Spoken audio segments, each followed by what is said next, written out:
انها تقوم بالدور. يعني عاوزين دور الحكومه طبعا في حاجات كتيره، لكن الجمعيات الاهليه ممكن في القضايا الاجتماعيه تكون اكثر فعلا. احنا بنجتمع النهارده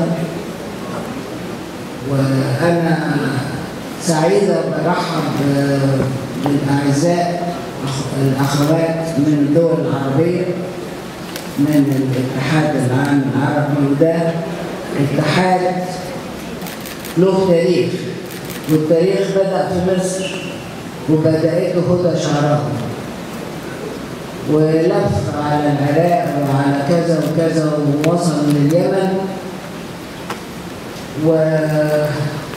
والحقيقة مصر مشهورة هدى بدران انها عملت الاتحاد النسائي المصري، لانه ده عزيز علينا كلنا هذا الاسم ودور هدى شعراوي فيه. وانا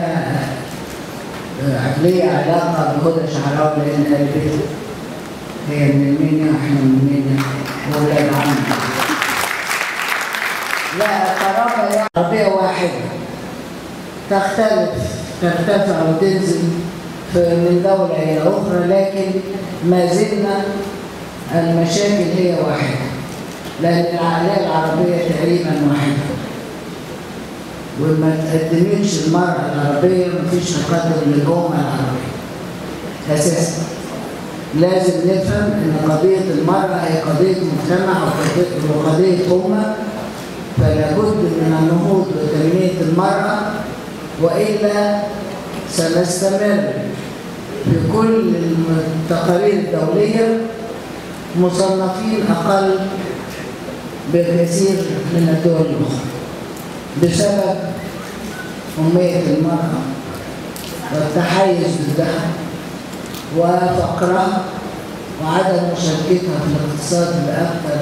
إحنا أقل منطقة في المشاركة الاقتصادية وفي العمل، نسبتنا تقريبا 22-25%، ودي أقل نسبة من المناطق الجغرافية الأخرى.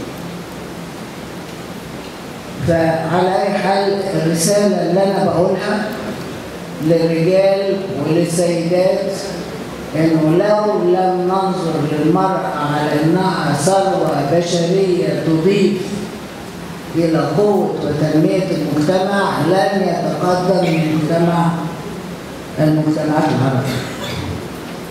احنا النهارده في المؤتمر بنراجع فيه